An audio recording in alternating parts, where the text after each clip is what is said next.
నమస్కారం గురుగారు. ఓం శ్రీ మహాగణాధిపతయే నమః. గురుగారు, మామూలుగా మనం మొక్కులు మొక్కుతూ ఉంటాం.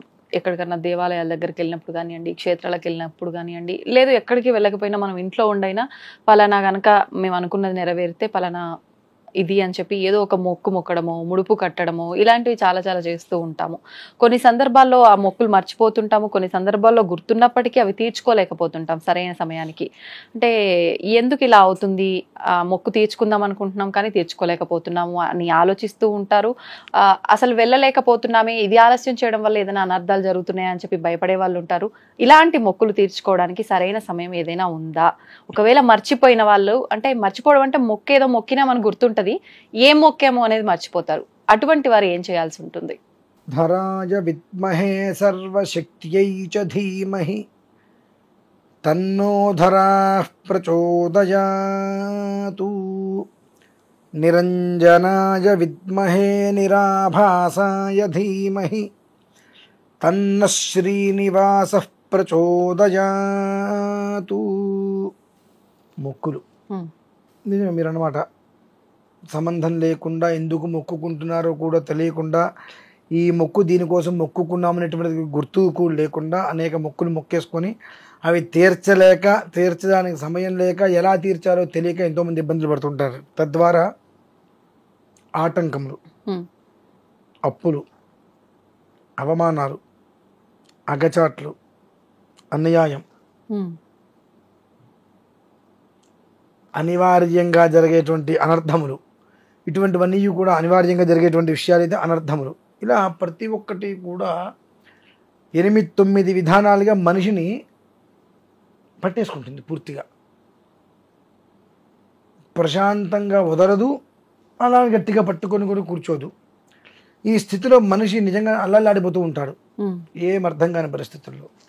ఇట్లా ఏ మొక్కు ఎవరికి మొక్కాము అనేటువంటి విషయాలు ఏవీ తెలియకుండా సతమతమయ్యేటువంటి వారందరూ కూడా రేపు 21వ తారీఖు ఏప్రిల్ 21 శ్రవణ నక్షత్రం అమ్మ. ఆ రోజునాడు శ్రీవారికి చేయవలసినటువంటి కొన్ని విధానాలను కనుక ఆచరించినట్లయితే అక్కడితో ఆ అగచాట్లకు స్వస్తి పలకచ్చు. అనేక మొక్కులు ఉంటాయి. రాముడి వారికి పెడతాము, కృష్ణుడికి పెడతాము, గణపతికి పెడతాము, అందరికీ గుర్తుండవు. ఈ యొక్క మొక్కులన్నిట్లని కూడా ఎవరు ఏ విధానాన్ని అనుసరించుకుంటూ వస్తారో అవన్నీ గుర్తులేనప్పుడు మన ఇంట్లో ఉన్న ముడుపులు ఉంటాయి. ఆ ముడుపులని కొన్ని విధానంలో సమర్పించుకోవడం చేస్తే ఆ రోజుతోటి ఈ జరుగుతున్న అగచాట్లు కానివ్వండి, అప్పులు, ఈ రకరకాలుగా ఉండేటువంటి సమస్యల నుంచి పరిపూర్ణంగా బయటపడతారు. ఎందుకు బయటపడతారు? ఆయనకి ఆపద మొక్కులు వాడు, అనాథ రక్షకుడు, ఆపద్బాంధవుడు అని అనేక పేర్లు ఉన్నాయి.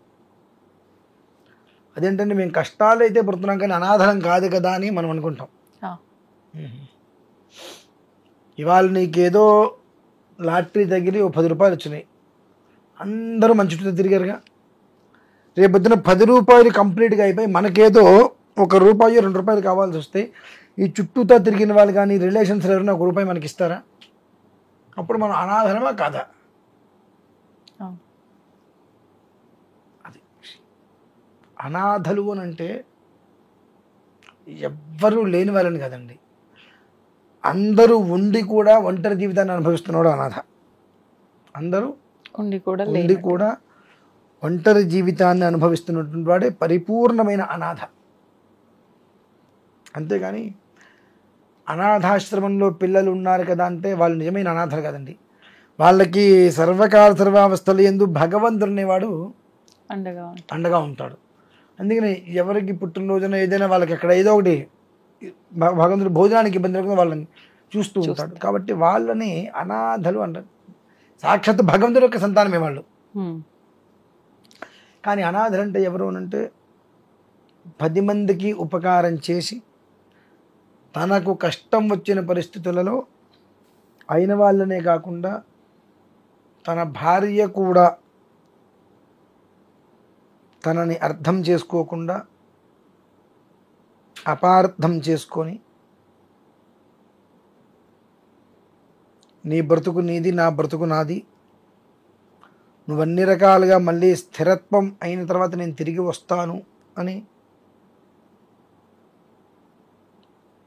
అసలే బాధపడుతూ, అంటే మూలిగే నక్క మీద తాటికాయ పడ్డట్టుగా 10 రకాల బాధని దిగమింగుకొని అందరికీ అన్ని రకాల ఉపకారాలుగా చేసి ఇవాళ మనకు కష్టం వస్తే బయట ఎవ్వరు మనకి ఎలాంటి ఉపకారం చేయలేకపోయినా నా భార్య నాకు తోడుగా ఉంది కదా అనుకున్నటువంటి ఆమె కూడా సూటిపోటి మాటలు పొడుస్తున్నప్పుడు వాడు నిజమైనటువంటి అనాథ అవుతాడా కాదు? ఒక్క మాట చెప్పండి. అవుతారు. వాడు మానసికంగా అనుభవించేటువంటి ఆవేదన ఎవరికైనా చెబితే అర్థం చేసుకుంటారా? వింటారా? అబద్ధం చెప్తున్నాడనో అప్రమాణాలు చేస్తున్నాడనో అనుకుంటారు మినహాయిస్తే వాడు పడేటువంటి మెంటల్ బాధ, మానసిక ఆవేదనలు అర్థం కావు ఎవరికి. ఇవన్నీ ఈ దేనికి జరుగుతాయి? ఎక్కడో అతనికి తెలియకుండా తన భార్యో లేదా నా కూతురి జీవితం ఇలా ఉంటే నేను ఇలా చేస్తాను, అత్తగారో మామగారో నా కొడుకు కోడలు బాగుంటే నేను ఇలా చేస్తాను చెప్పి అమ్మో నాన్నగారు వీళ్ళు ఎవరైనా ఏదన్నా ఒక మొక్కుకొని కనుక మర్చిపోతే అది వాడు అనుభవిస్తాడండి. అట్లా వాడు అనుభవిస్తాడు. ఎందువలన నేను మొక్కుకోకూడదు, నాకు ఏదైనా కావాలంటే మా నాన్నగారు మొక్కుకోవచ్చు అనుకోని అవి మొక్కులు తీర్చలేకపోతే అది అనుభవించాల్సిన దారుణంగా అనుభవిస్తారు. ఇక నేను ఇవాళ మొక్కుకుంటే నేను తీర్చకపోతే దానివల్ల వచ్చే అనర్థం లేదండి. నాకు తల్లిదండ్రులు బ్రతుకున్నంతకాలం నేను మొక్కుకోవడానికి అర్హత లేదు. నేను బ్రతుకున్నంతకాలం నా భార్యకి మొక్కుకోవడానికి అర్హత లేవు. ఏ దేవుడికి కూడా ఇది మొక్కడానికి అర్హత లేవు. మొక్కుకున్న ఉపయోగం లేదు అసలు. అది మా దంపతుల గురించి ఎవరైతే మొక్కుకుంటారో వాళ్ళ మొక్కు తీర్చుకోలేదు, అది మేము పడతాం. అది ఎవరైనా సరే అట్లా. అటువంటి స్థితి ఉన్న వాళ్ళు శ్రవణ నక్షత్రం రోజు 21వ తారీఖు వచ్చింది. ఆ రోజు నాడు చక్కగా స్వామివారికి తులసి పుష్ప సప్తగిరి అర్చన అని ఉంటుంది. ఆ అర్చనలో శుభ్రంగా పాల్గొని, ఒకటి తాత్కాలికం, 2 దీర్ఘకాలికం. తాత్కాలికం అంటే ఆ క్షణం వరకు, దీర్ఘకాలికము అంటే యావజ్జీవము కూడా వాళ్ళకి మరలా ఇప్పుడు ఏ రకమైనటువంటి మానసిక శారీరక ఇబ్బందులు ఆర్థికంగా అనుభవిస్తున్నారో అవి ఆ పరిసరాల్లోకి రాకుండా 7 రకాల విధానాల్ని వాళ్ళకి ఇవ్వడం కూడా వాళ్ళు తీసుకొని వెళ్ళగలగాలి. ఆ రోజు నాడు వారి ఇంట్లో ఉండాలి ఆ రోజు నుంచి. దీనికి మేము ఇవి దృష్టిలో ఉంచుకొని భారతీయ శంకర పీఠమునందు 21వ తారీఖు శ్రవణ నక్షత్రం రోజు నాడు కొంత ఆరాధనని ప్రారంభం చేశాం. దీనికి ఈ ఆరాధనలో ప్రసాదం అనేటువంటిది 7 కాయిన్లు ఇస్తానండి. ఏం కాయిన్లు అండి? అవి ఇప్పుడు చెప్పను. అవి వారు ఆ చేతిలో ఆ కాయిన్లు పట్టుకున్నప్పుడు స్వామివారికి అర్చన చేసిన తర్వాత ఆ 7 కాయిన్లు దీర్ఘకాలిక ప్రయోజనముకై వెండివి ఇచ్చేది. రూపాయి కాయిన్లు కాదు, వెండి కాయిన్లు. దీర్ఘకాలిక ప్రయోజనముకై అవి ఇచ్చినప్పుడు అవి వారు ఎప్పుడైతే తీసుకెళ్ళి వారి ఇంట్లో దేవుడి దగ్గర బీరువాలను పెట్టుకుంటారో, దేవుడి దగ్గర కనీసం పెట్టుకుంటారో కాయిన్లు వారి చేతిలో పట్టుకోగానే అర్థమైపోతుంది ఈ రోజు నుంచి సాక్షాత్తు వెంకటేశ్వర స్వామి వారు పాలయ గోవింద శేషాచలపతి గోవింద వెంకటరమణ సంకటహరణ తవచరణ పాలయ గోవింద శేషాచలపతి గోవింద అన్నట్టుగా స్వామివారు ఇవాళ ఆ కాయిన్లు చేతిలో పెట్టిన తర్వాత ఈ రోజు నుంచి నా ఇంటికి వచ్చేస్తున్నారా స్వామివారు అన్నట్టుగా వాళ్ళ మనస్సుకి వాళ్ళకి ఒక రకమైన వైబ్రేషన్ వస్తుందమ్మా. ఆ స్వామివారు వచ్చి వాళ్ళ ఇంట్లో 7 కాయిన్ల రూపంలో కొలువై ఉన్నారు అంటే వారికి ఇంకొకసారి మొక్కనో ఇంకోటనో వాడేవడో ఇబ్బంది వీడేడో ఏదో చేసేటటువంటి పరిస్థితుల్లో ఒక సమస్య వాడికి రాగలుగుతుందా? రాదు. అటువంటి అంతటి అద్భుతమైనటువంటి దివ్య యోగ భరితం అనేక రకాలుగా ఆటంకాలు, అప్పులు, అవమానాలు ఇట్లా చెప్పుకుంటూ పోతే మనిషికి కష్టం అనేటువంటిది తీసుకొచ్చే విషయాలు ఎన్నో ఉంటాయి. అటువంటి వాటిల నుంచి ఆ రోజుతో బయటపడతారమ్మా. ఇక ఆ ఒక 7 కాయిన్లు ఎవరి ఇంటికైతే వస్తాయో, ఎవరింటికైతే ఎవరు తీసుకెళ్తారో వారి ఇంట్లో 7 అంటేనే వృద్ధి, అనేక రకములైన వృద్ధి. ఏ రకంగానూ కూడా వృద్ధి అనేటువంటి దానికి లోటు లేకుండా సుఖంగా ఉంటుంది వాళ్ళ జీవితం.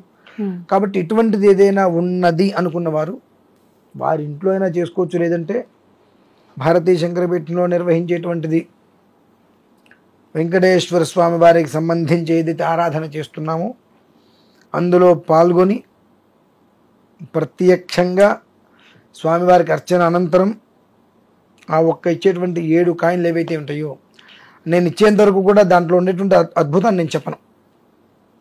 అవి చేతిలోకి పట్టుకుని చూసిన తర్వాత అనిపిస్తుంది. ఒళ్ళంతా ఒక రకమైన పులకిరంతో వచ్చి రోమాలు లెక్కపరుచుకుంటాయి మా చేతిలో పెట్టుకోగానే. అటువంటి వారి ఇంటికి తీసుకెళ్తే వారికి కర్మఫలము అనేటువంటి దాని శుభమే అనుభవిస్తారు తప్పితే దుష్కర్మ ఫలాన్ని అనుభవించరు కదా. కాబట్టి ఆ ఒక్క విధానంతో ఈ అనుకోకుండా రకరకాలుగా అనుకున్నటువంటి ఏవైతే ఈ యొక్క ముడుపులు అనేటువంటివి తీర్చలేక అనవసరమైన సమస్యలు మొత్తం కొని తెచ్చుకొని అయితే ఉన్నారో వాటి నుంచి పూర్తిగా బయటపడతారమ్మా. ఇందాక అనుకున్నాం కదా, మొక్కున్నాం కానీ మర్చిపోయాము ఏం మొక్కామో, అలాంటి వాటి నుంచి విముక్తి పొందుతారా, లేదంటే అది గుర్తొచ్చి తీర్చుకునే అవకాశం? విముక్తి పొందుతారు. విముక్తి పొందుతారు. మన ఇంట్లో ఒక ముడుపు కట్టాం, మీరు ప్రత్యక్షంగా రాగలిగితే ఆ ముడుపు తీసుకొచ్చి దేవుడికి పెట్టామో తెలియదు, ఆ ముడుపు తీసుకొచ్చి ఇచ్చేయాలి. ఎప్పుడు కూడా మనం పెట్టినటువంటి పదార్థం లోపల దుమ్ము పట్టి ధూళి పట్టి ఏదైతే ఉంటుందో అది దాంట్లో జీవం పోయినట్టే, పనికిరాదు. కొంతమంది అన్ని ఒడ్లు మూట కడతారు, కొన్ని రోజులుగా బియ్యం మొత్తం పిండి అయిపోయి ఒడ్లు పొట్టు పొట్టు ఉంటుంది, ప్రారంభాలు అన్నీ. కాబట్టి కొంతమంది కొబ్బరికాయ ముడుపు కడతారు.